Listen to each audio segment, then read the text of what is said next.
Dear students, today I will teach you a poem, An Elementary School Classroom in a Slum by Stephen Spender.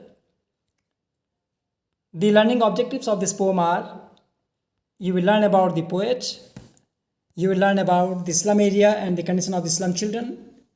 I will tell you about the poetic devices like imagery, repetition, simile and metaphor. You will know about words and phrases, and you will know about rhyme scheme of the poem. Let us start with the poet. Stephen Spender was an English poet. He was very much interested in politics. He was a socialist and pacifist poet. Pacifist means who believes in non-violence, peace, and his poetry is centered around social inequalities and social injustice. The theme of this poem: social injustice and inequalities. Now, let us go to the title of the poem. Slum area, the children of the slum school. Let us understand what slum is. You can see these pictures. You can easily guess what the slum is. At the margin of the cities, there are some slum areas where people live this kind of life. You can see the pictures and describe it. I have an activity for you all. Look these pictures very attentively. Then you have to attempt an activity. And activities are given here. Describe slum on the basis of the pictures you have seen. And the activity 2 is that you have to pick up the right words describing slum. So look at these pictures again and again. Then describe slum area. Then coming to the title, An Elementary School Classroom in a Slum. You can see the pictures here of the elementary school classroom. Elementary means basic education from class 1 to 8. The situation of the elementary school classroom in the slum is such.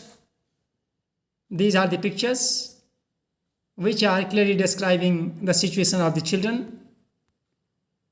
You can compare these two pictures. On the one side there is the picture of elementary school classroom, and other side the city schools, our modern schools, our education system, and the children of the civilized society. So these pictures clearly depict the social injustice and class inequalities, the differences. Then coming to the activity, you can compare these two classrooms.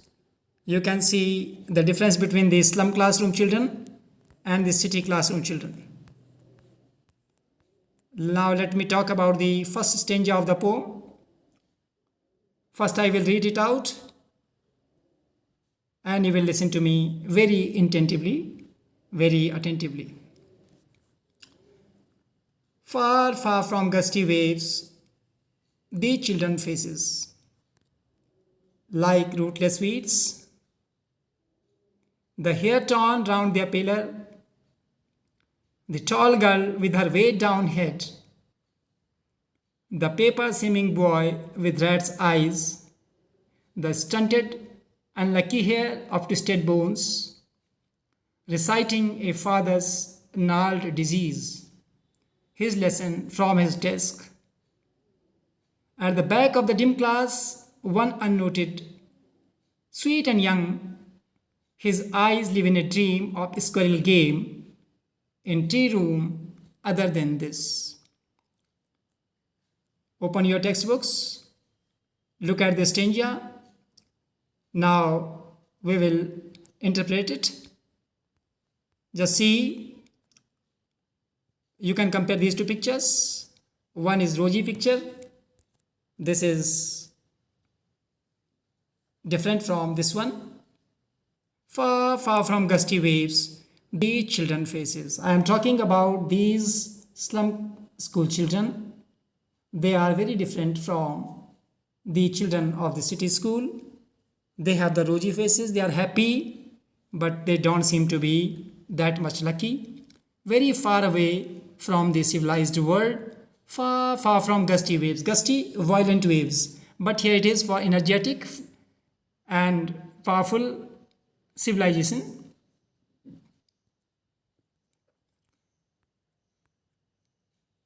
Their hair torn round their pillar like rootless weeds. Far, far from gusty waves, these children faces.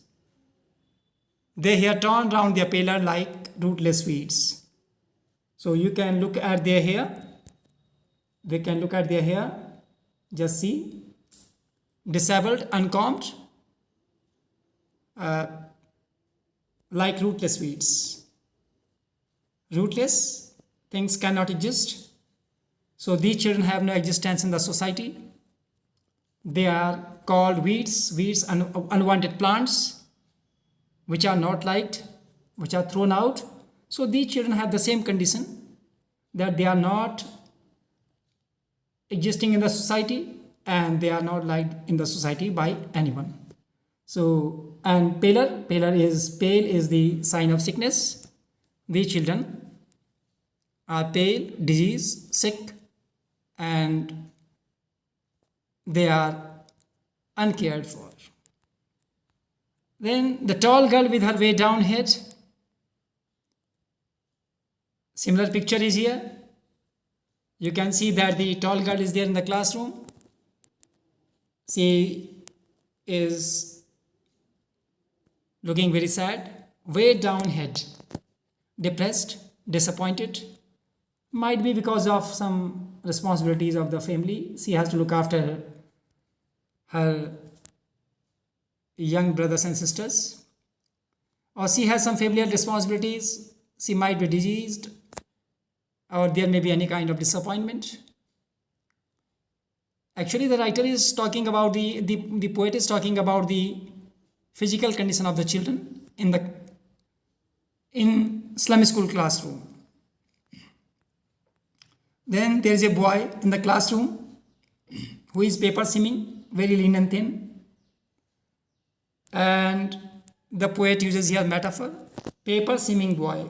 The child is called paper skimming boy with red eyes, searching eyes, looking for something. Perhaps the child is hungry and looking for food. The poet is describing the physical condition of the children. Another child is there who is stunted, whose growth is stopped because of the disease, bone disease. He has inherited his father's disease, child suffering with bone disease. The stunted, unlucky here, he is not lucky, unlucky child because of the twisted bones. Reciting a father's gnarled disease, his lesson from his desk. Means he got this disease from his father, and he is unlucky child. He has not got wealth or power or education from his parents. He got only disease. And at the end of the stanza, a very strange thing is there. There is a child who is very sweet and young, who is unnoted. A child who is at the back of the classroom, sweet and young, at the back of the dim class. This is again a very bad situation of the classroom. At the back of the dim class, the child is unnoted, but he is called sweet and young. And it is a contradictory to the situation. Other children are not called sweet and young, but this child is called sweet and young because the child is unaware of the slum world and poverty. The children of the slum school, they are the victim of poverty, victim of malnutrition. They suffer too much. This child is different from them because he is still He is so young that he does not know what slum and poverty is, and he's lost in his dream world. What is he dreaming of? He's dreaming of a squirrel game in the tree room. So his word is another word other than this. Means other than this means other than this slum world. Other children are staying in the slum world. They are the victim of the slum world, poverty, disease. They are deprived of their basic rights, education, health, shelter, and therefore they are suffering. This way the first stanza comes to an end. Now we will have some activities here, but before that I should tell you the rhyme scheme of the poem. Just see, in this stanza the lines are not rhyming at all. Faces doesn't rhyme with the paper doesn't rhyme with the hair. There is no rhyme scheme in the stanza. The poet has used free verse. We call it free verse when there is no rhyme scheme in the poem. It is called free verse. So the poem is written in free verse. So now coming to the exercises. Dear students, I have taught you this stanza. I hope you have understood. Now you have to fill in the blanks with the help of the words which are given here, and fill in the blanks. So do this exercise on the basis of your understanding. Now another exercise that is for you all.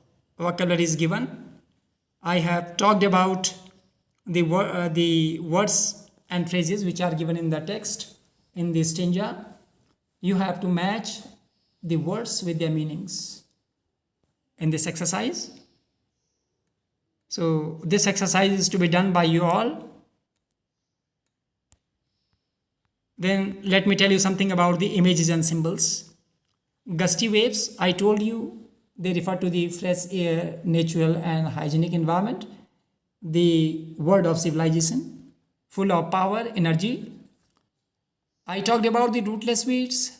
Actually, it refers to those children who are undernourished, who are uncared for, who are not looked after by anybody, those who have no existence in the society. I talked about the paper seeming boy, and it clearly tells us about the malnutrition, that the children are victim of malnutrition. So these are the images and symbols used by the poet to describe the children. Another activity is the match the columns. You have poetic devices on the left hand side, and you have to match the words and phrases which are used in the stanza by the poet to depict these figures of speech. Then for recapitulation, let us revise. I have told you that the poet has taken up the problem of social injustice and class inequalities. We have seen the physical condition of the children of the slum classroom. Actually, they are the victim of poverty and malnutrition. They are not given their privilege. Children in slum school have no proper facilities for education. They are physically weak due to malnourishment, and they are bound to live and grow up in dirty surroundings. Then there are some multiple choice questions for you to attempt at your home. It is based on the first stanza. So this exercise is to be done by you all. Go through it, and you must attempt it. Then coming to the assignment, tomorrow we will discuss the poem in the classroom, but first read it at your home. And one more point is there. Do you think that the Right to Education Act can bring a change in the life of such children, and how it can be helpful to them, bringing change into their lives? So you have to think about it, write about it. So this is all for today. Thank you. and have a nice day.